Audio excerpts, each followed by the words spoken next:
events leading up to our entry into the war.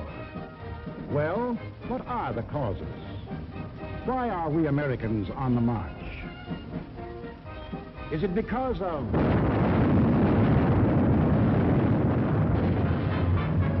Pearl Harbor?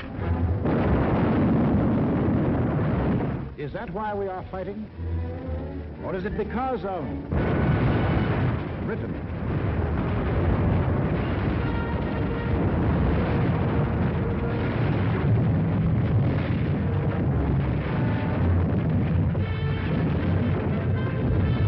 France?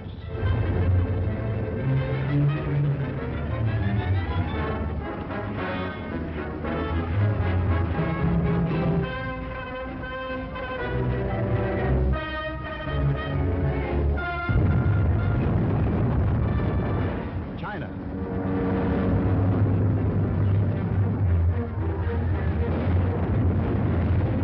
Czechoslovakia?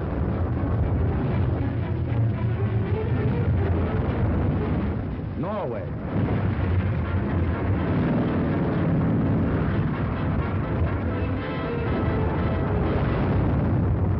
Poland?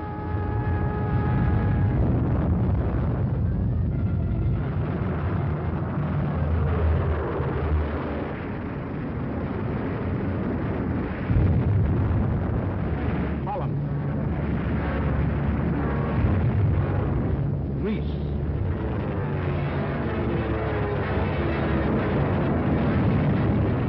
Belgium? Albania? Yugoslavia? Or Russia?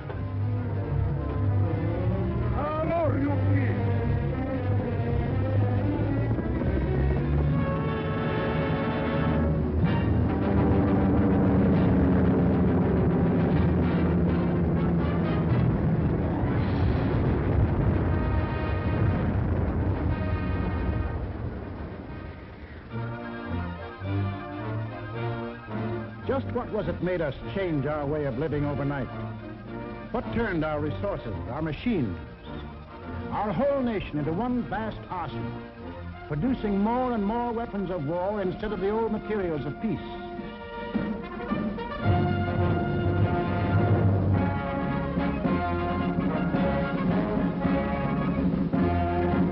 What put us into uniform, ready to engage the enemy on every continent and every ocean?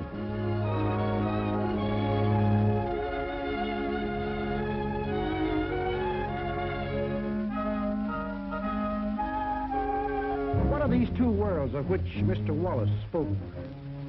The free and the slave.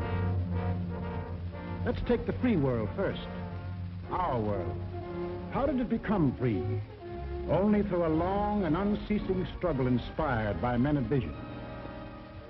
Moses,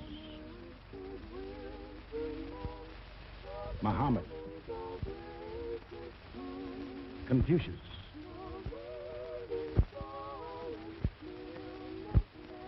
Christ. All believe that in the sight of God, all men were created equal.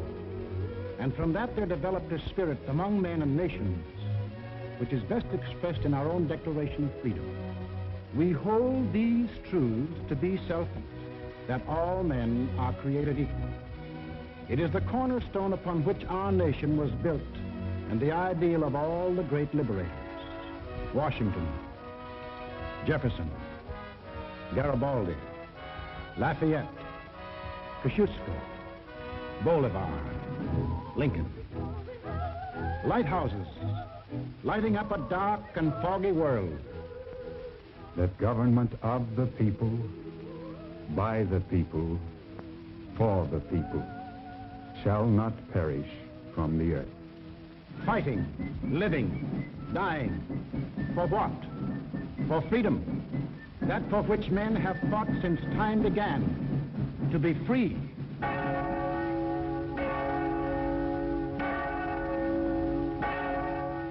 Is life so dear or peace so sweet as to be purchased at the price of chains and slavery? Forbid it, Almighty God. I know not what course others may take, but as for me, Give me liberty, or give me death. But what of this other world?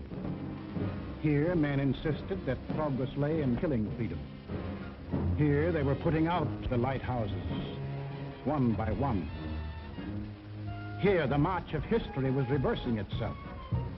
In Italy, it began when an ambitious rabble-rouser set his followers marching on Rome. The country, like every other country after the last war, was torn by political unrest, hard times, unemployment.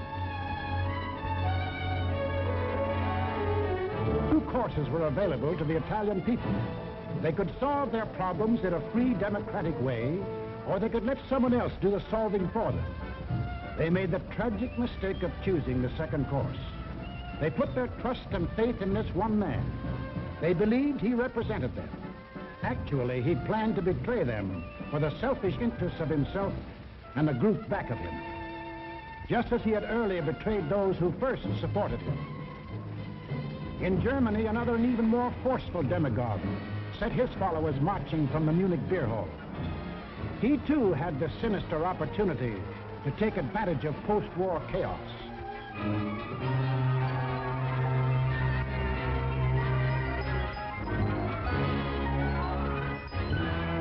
But he also had certain distinctive German characteristics to play on.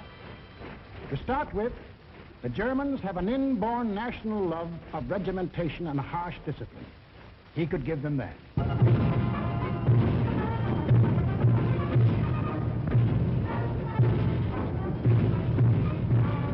The German army, and through them the people, had never acknowledged German defeat in the last war and were anxious for revenge. That too he promised them. The wealthy and powerful industrialists were fearful of losing any of their wealth and power and were ready to back anyone who would retain it for them. He promised to take care of them too. This man cunningly played all these ends against the middle and ruthlessly set out to murder the newborn German Republic. As the will of the emperor, and to the Japanese people, the emperor is God. Taking advantage of their fanatical worship of the god emperor, it was no great trick to take away what little freedom they had ever known. Yes, in these lands, the people surrendered their liberties and threw away their human dignity.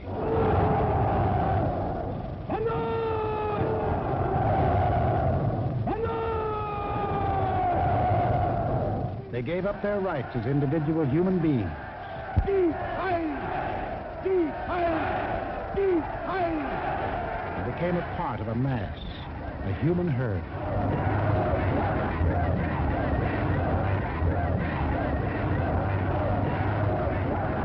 Although these countries were far apart and different in custom and in language, the same poison made them much alike. Each got a new uniform. In Italy, the new bosses wore black shirts. In Germany, the shirts were brown. In Japan, they hid behind the uniform of the army. But really, they belonged to a sinister secret society.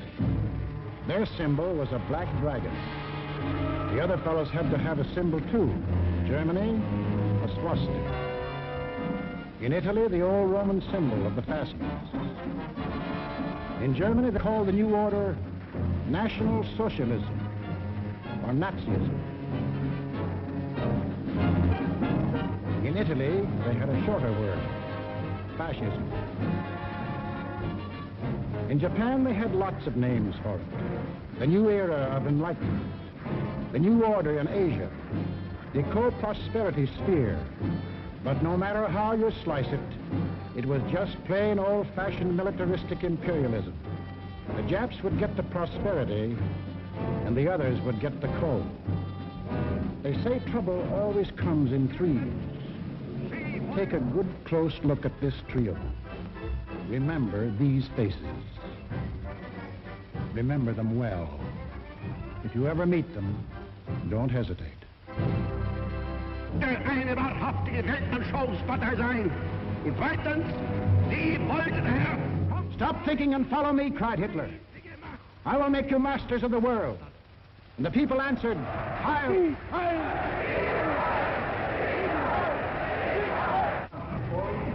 Stop thinking and believe in me, bellowed Mussolini, and I will restore the glory that was Rome. And the people answered, Duce, Duce. Stop thinking and follow your God Emperor, cried the Japanese warlords, and Japan will rule the world. And the people answered, Banzai, Banzai.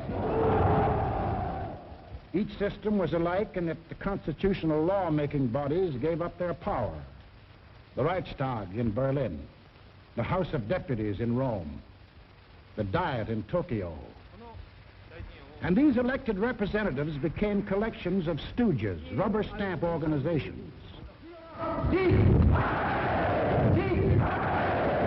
Applauding on cue the words of the leaders. Each system did away with free speech and free assembly. Each system did away with a free press and substituted a press controlled by the party. Through their ministries of propaganda, each took complete control of the theater, the movies, the radio. Every cultural activity and every channel of information was controlled by the most important members of the party.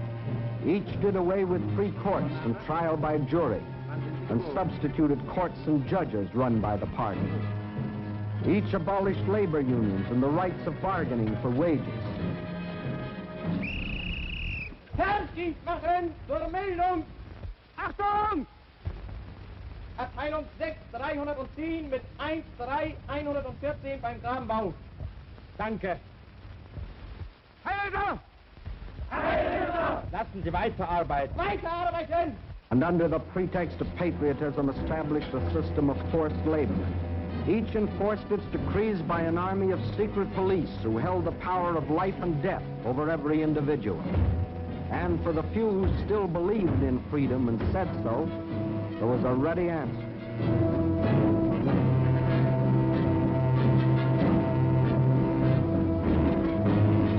Con una mazza si può imporre silenzio ai più grandi intelletti del mondo. The greatest intellect in the world can be silenced with this. That is an exact translation of the words these black shirts cheer so lustily. Sage nur so viel. Wenn ich das Wort Kultur höre, dann greife ich schon nach meinem Revolver. Whenever I hear anyone mention the word culture, the first thing I do is reach for my gun. Yes, they had the answer. The blackjack and the gun.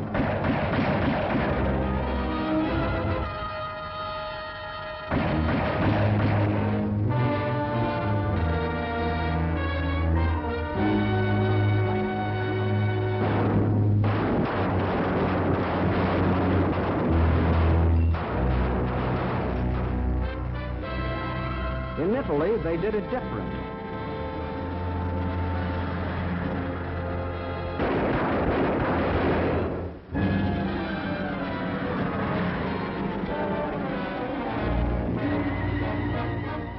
While in Japan,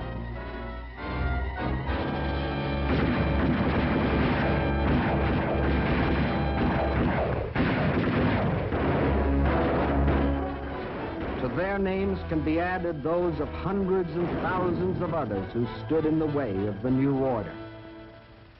Finally, there is only one obstacle left.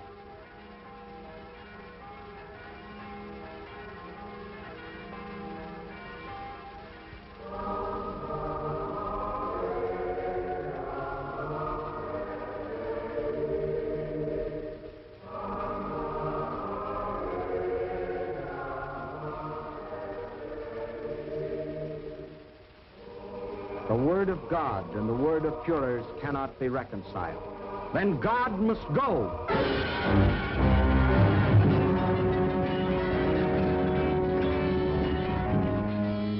I am absolutely clear in my own mind, and I think I can speak for the Führer as well, that both the Catholic and Protestant churches must vanish from the life of our people.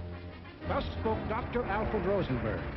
And if you have any doubt that he spoke for his Führer, here's what happened.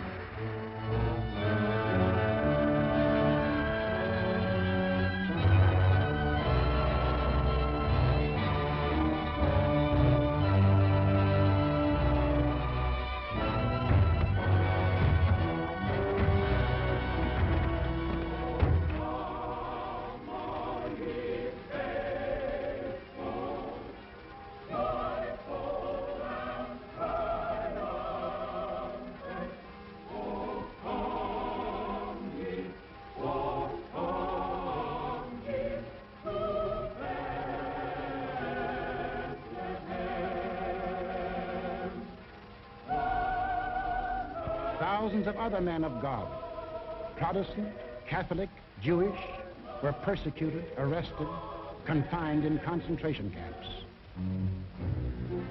Our Führer is the intermediary between his people and the throne of God. Everything the Führer utters is religion in the highest sense. It is only on one or two exceptional points that Christ and Hitler stand comparison, for Hitler is far too big a man to be compared with one so petty.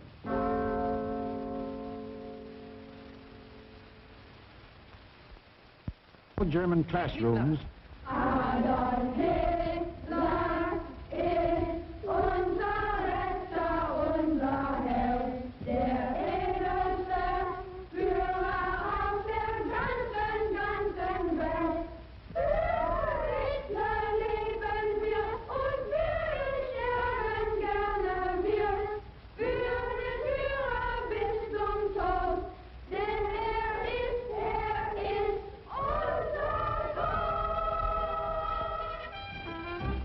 Yes, take children from the faith of their fathers and teach them the state is the only church.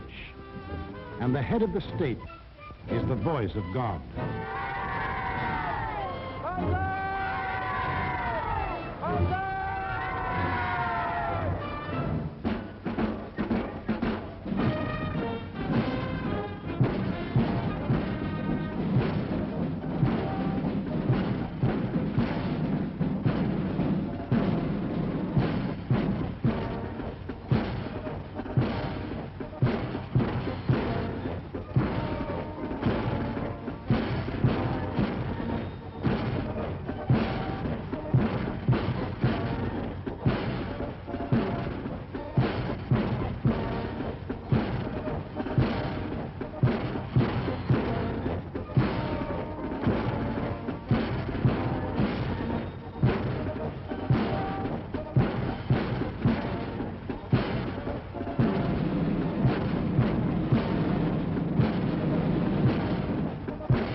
was the way of life, or better, the way of death, in that other world.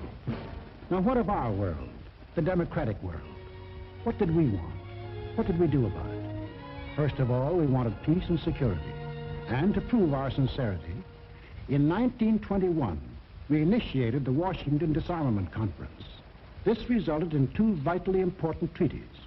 One, to reduce the size of the British, Japanese, French, Italian, and American fleets. And the other, the Nine-Power Treaty, which guaranteed the integrity of China. And incidentally, one of the powers signing this was Japan.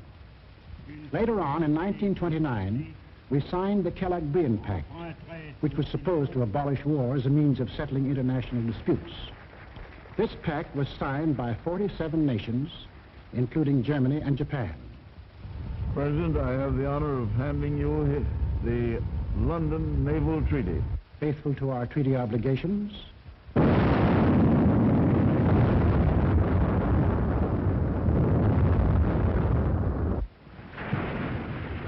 we scrapped more than 60% of our naval tonnage, and our army was reduced to a standing force of 136,000 men, smaller than that maintained by the little state of Romania.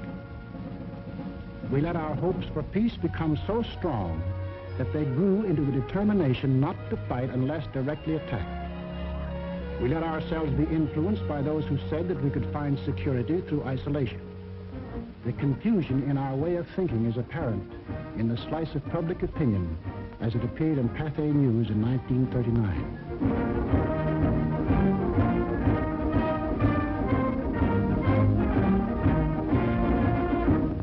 Another war, not for me. This time America should keep out, and I know I will. If war breaks out in Europe, I think that this country should heed the advice of its first president and avoid all foreign entanglements. I haven't the slightest idea of European affairs. In the event of war in Europe, I think we should stay out of it entirely. And all our efforts should be made to keep out of the fight. Let Europe fight her own battles. They mean nothing to us. We should mind our own business. By all means, no. Yes, fight. No. No. Yes. If my country calls, yes. No. We simply did not want to understand that our individual and national problems were, and always will be, dependent upon the problems of the whole world. And we had individual and national problems to worry about, plenty of them, just as Germany, Italy, and Japan had. But we faced them in a democratic way. We passed laws to give working men a chance to improve their lot. We established an insurance program for those without jobs. We began to give old folks protection against want and hunger. We organized the CCC to provide our young men with healthy and useful employment.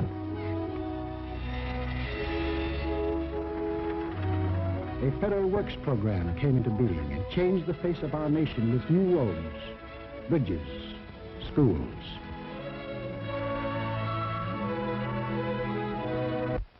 We built great new dams which brought the miracle of electricity to millions of our people. These were some of our accomplishments, but there were others not so creditable. We turned our backs on the League of Nations. We passed the Tariff Act to set a higher wall of isolation around us. We encouraged lawlessness with the farce of prohibition. But in spite of these mistakes, we never had a thought of losing our free institutions. John Q. Public still ran the country. He had his choice of voting for Dewey, Wilkie, Roosevelt, or anybody else. In Germany, they had the choice of voting for Hitler, Hitler, or Hitler.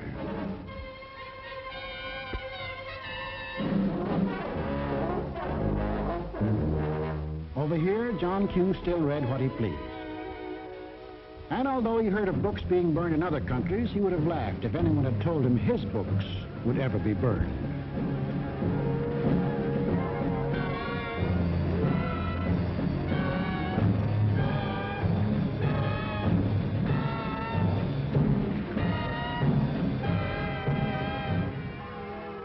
And on Sunday, if he felt like it, John Q. went to any church he pleased.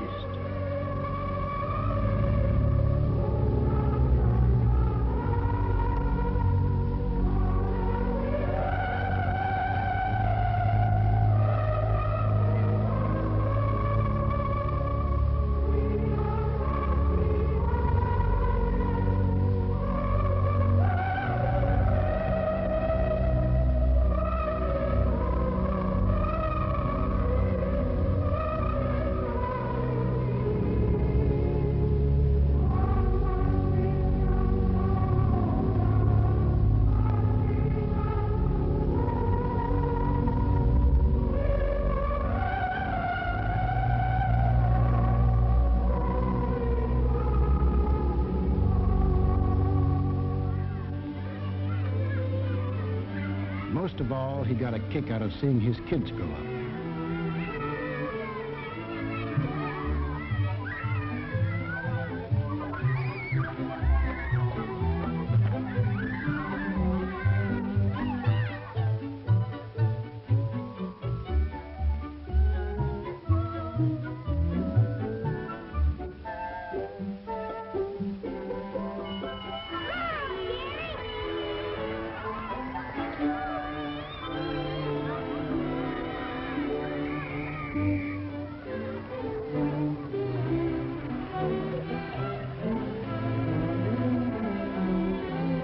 The average American was quite unconscious of the fact that some people had this in mind for the little John Q. Viel mehr, Jung. Wollt ihr auch so da?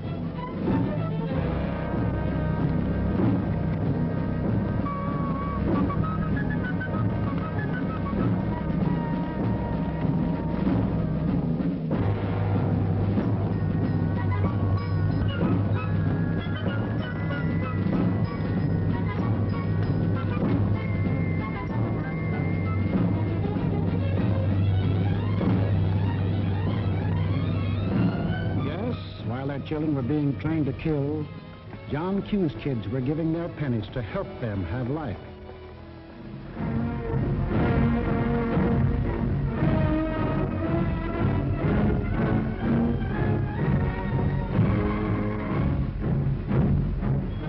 And when we saw these men in the newsreels, quite often we laughed. To us, they looked like characters in a musical comedy.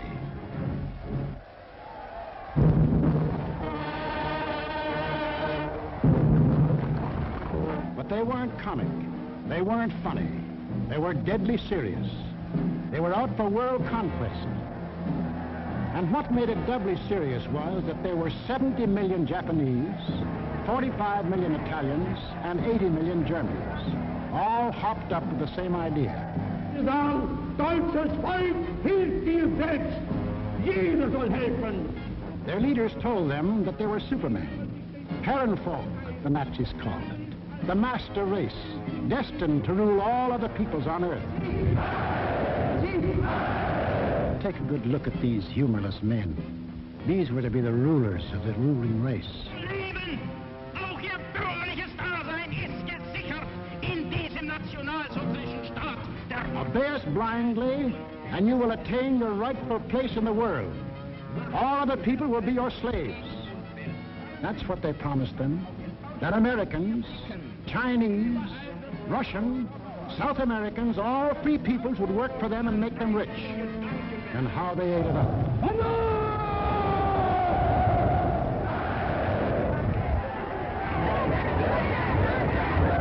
We shall restore the glory that was Rome. Today we rule Germany. Tomorrow the world. The Pacific is ours. It was inevitable that these countries should gang up on us. The little fellow is our pal, Kurosu, who smiled his way into our hearts in December 1941. Here he and his friends are busy carving up the world in advance, staking out their claims. Take a good look at these claims. Here was the Italy that Mussolini took over in 1922. And almost his first act was to tell the Italians they were the rightful owners of Corsica, Nice, Savoia, Albania, Tunisia, Ethiopia, and a land corridor linking it with Libya. Later on, he had an even bigger dream. The old Roman Empire as it existed nearly 2,000 years ago, to dominate all the lands adjoining the Mediterranean. Mare Nostrum, our sea, they called it, just as the ancient Romans did. As for the Japanese, they had some ambitions too. By 1920, they had grabbed off Formosa, Korea, and the southern half of the island of Sakhalin. Then Baron Gishi Tanaka, the prime minister, carefully set down Japanese aims in a document called the Tanaka Memorial. It was presented to the Emperor July 25th, 1927.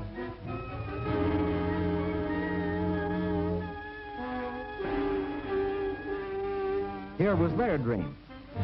Manchuria for raw materials, China for manpower, Then a triumphant march through Indochina, Siam, Burma, India, the East Indies, and on through Australia and New Zealand. And in the north, all they claimed was that part of Russia east of Lake Baikal. That was to be the new order in Asia. Then the Japs would move eastward to crush the United States and really start their co-prosperity sphere. Now take a look at the bite the Nazis reserved for themselves. Here's the Germany Hitler walked into. And here's what he wanted. First, Europe under his complete political or economic control, leaving Mussolini a share of the loot if he behaved himself. Then the drive to the east, through the rich oil lands of Iran and Iraq, into India. Another push south through Africa. Then from Dakar, jump off to meet the honorary Aryans who were to move in on South America through the Pacific. At the same time, start across from the Scandinavian countries to hook up with his buck-toothed pals coming over from Siberia to join in the conquest of the United States. There it is, gents. All they left us was Shangri-La. And they'd claim that, too, if they knew where it was. If they had a chance, listen.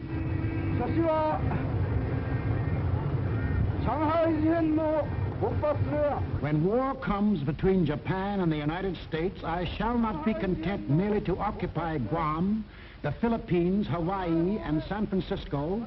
I look forward to dictating the peace to the United States in the White House at Washington. Yamamoto wrote those words on January of 1941. Yes, the conquering Jap army down Pennsylvania Avenue. That was the final goal. You will see what they did to the men and women of Nanking, Hong Kong, and Manila. Imagine the field day they'd enjoy if they'd marched through the streets of Washington. But before striking, a preliminary step was necessary. From Berlin, from Rome, from Tokyo, the campaign started. Propaganda to confuse, divide, soften up their intended victim.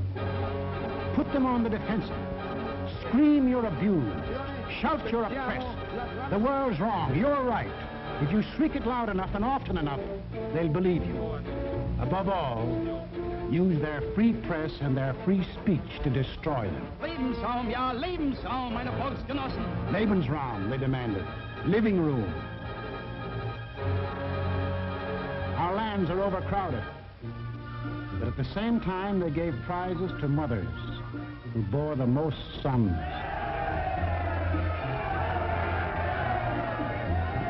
They brought together large groups of young men and young girls for human breeding. Read what one of their leaders wrote.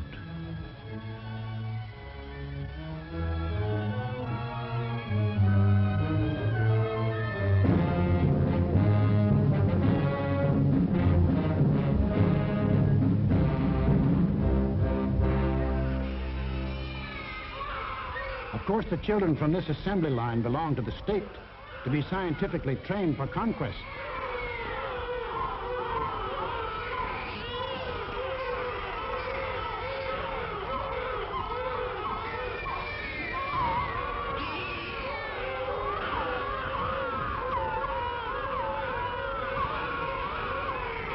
Another hour was the lack of raw material.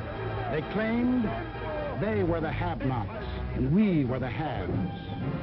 But out of this supposed lack, they built up the greatest war machines the world has ever known. These are the published figures from the German military budget. Actually, between 1933 and 1939, Hitler's program of rearmament cost more than $80 billion. The Nazis alone assembled a striking force of 30 panzer divisions, 70 motorized divisions, 140 infantry divisions, plus the Luftwaffe, the world's largest air force. And they had no raw materials.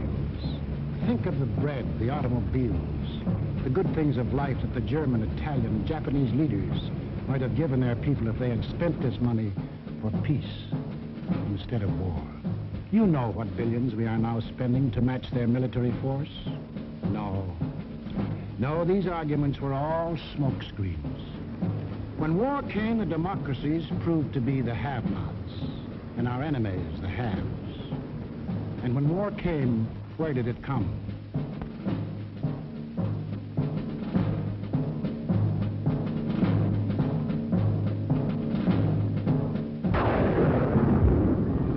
Remember that date, September 18, 1931. A date we should remember as well as December 7, 1941. For on that date, in 1931, the war we are now fighting began. The place was Manchuria, the northernmost province of China, 6,000 miles from San Francisco.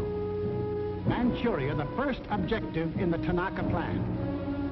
By September 18th, the Japanese, who by treaty patrolled the southern Manchurian Railway, had secretly and illegally increased their garrisons. On the Korean-Manchurian border, an entire Japanese army was assembled, conveniently equipped for a winter campaign. All they needed was an excuse. They made their own.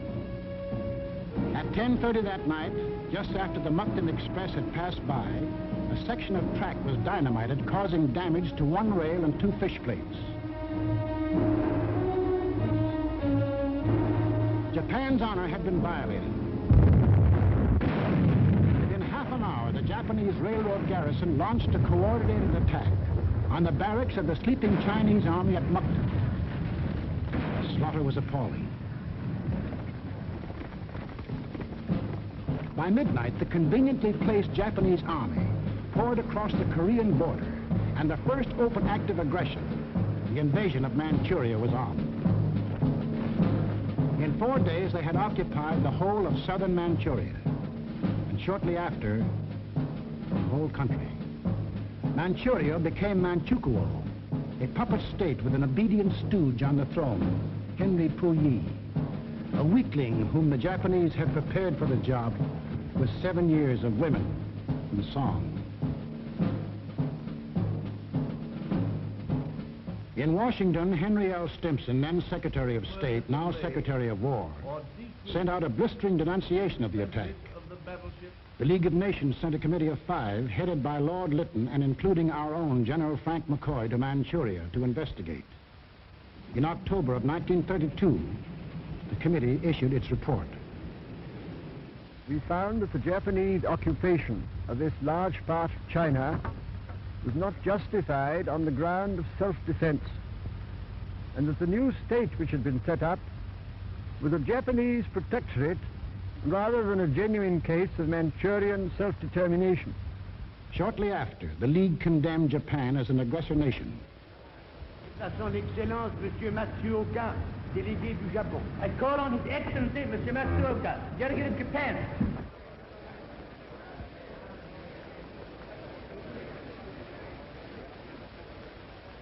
It is a matter of common knowledge that Japan's policy is fundamentally inspired by a genuine desire to guarantee peace in the Far East and to contribute to the maintenance of peace throughout the world.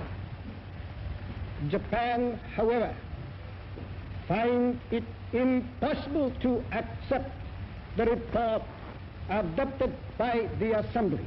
In answer, the Japanese delegates, knowing there were no guns behind this condemnation, smiled, took up their briefcases, marched out of the League.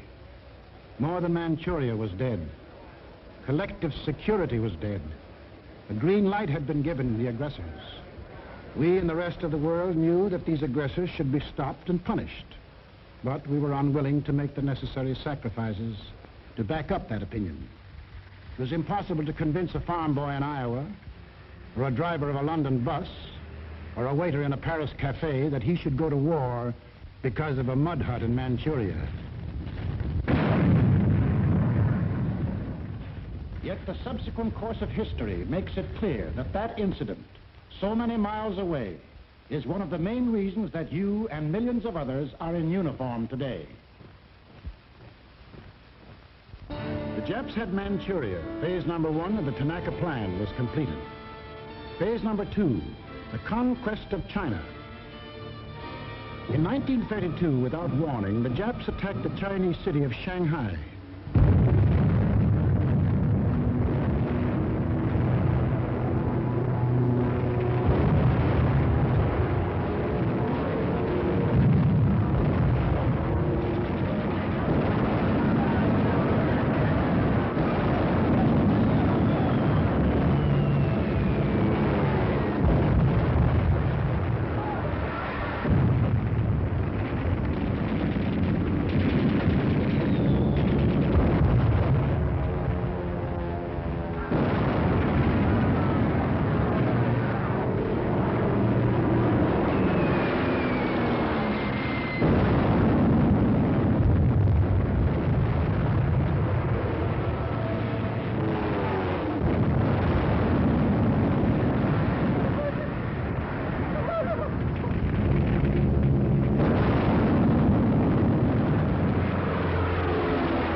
Here they met such stubborn resistance that they had to pour more than 75,000 troops into the local battle before capturing the city.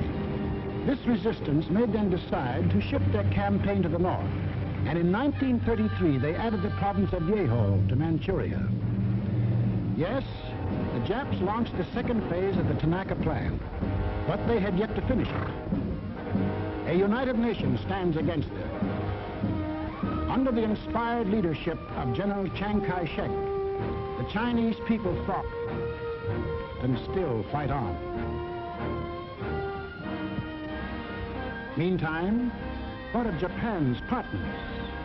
What helpless people were they planning to bomb, slaughter, drive into slavery?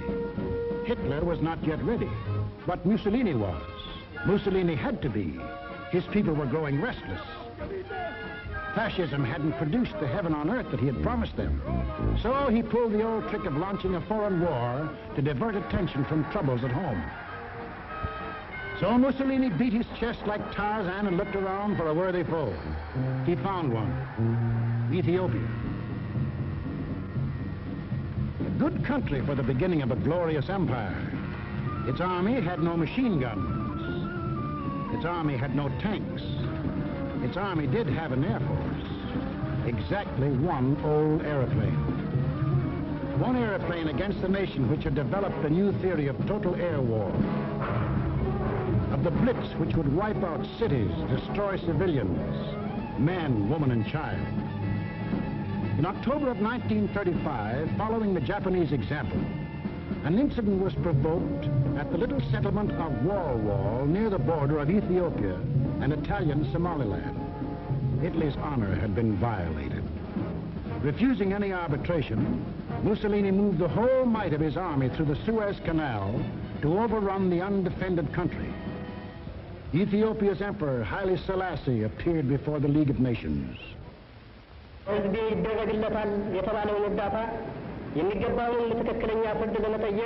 I must still fight on until my tardy allies appear, and if they never come, I say to you without bitterness, the West will perish.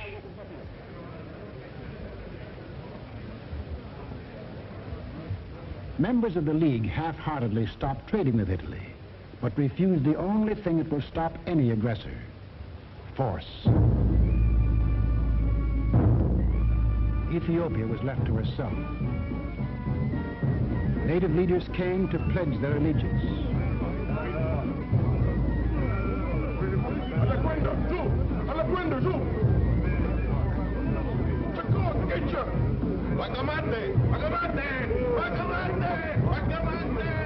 The people of Ethiopia, with their spears and bare hands, faced the guns and the tanks of the invaders, fighting desperately and gallantly to save their country from conquest.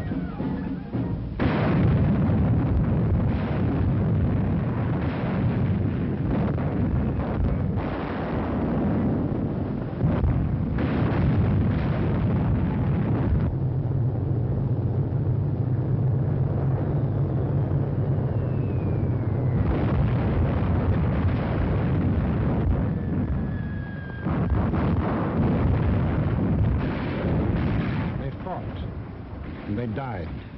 But in the end, there could be but one result. Might triumphed. Italy conquered Ethiopia. Many of our elected leaders warned us of danger. Without a declaration of war and without warning or justification of any kind, civilians, including vast numbers of women and children, are being ruthlessly murdered with bombs from the air. But we were still hypnotized by the fact that two broad oceans stood between us and the rest of the world. We didn't realize that the time when months were needed to span these oceans was ended, that the steamship had cut these months to days, and that now the whole Earth's surface could be covered in the space of hours. Yes, we were a nation that wanted peace. But we hadn't yet learned that peace for us depends on peace for all. Nobody would run the risk of war because of some mud huts and barren plains in Ethiopia, any more than we would run the risk for some similar huts and plains in Manchuria. Correctly interpreting our attitude, the aggressors were all the surer that they could get what they wanted. Japan had started on her march of conquest. Italy had begun her new empire. And now the third gangster. What about him? We'll take him up in our next film and show how he joined his partners and put in his bid. For this is what we are fighting. Freedom's oldest enemy. The passion of the few to rule the many. This isn't just a war. This is the free people's life and death struggle against those who would put them back into slavery. The free peoples of America and Britain, of Russia and China, of Canada, Australia, and all the 30 United Nations that have sworn that man shall still remain free. That is the cause in which we fight. We lose it, and we lose everything. Our homes, the jobs we want to go back to, the books we read, the very food we eat, the hopes we have for our kids, the kids themselves. They won't be ours anymore. That's what's at stake. It's us or them. The chips are down. Two worlds stand against each other. One must die, one must live. 170 years of freedom decrees our answer.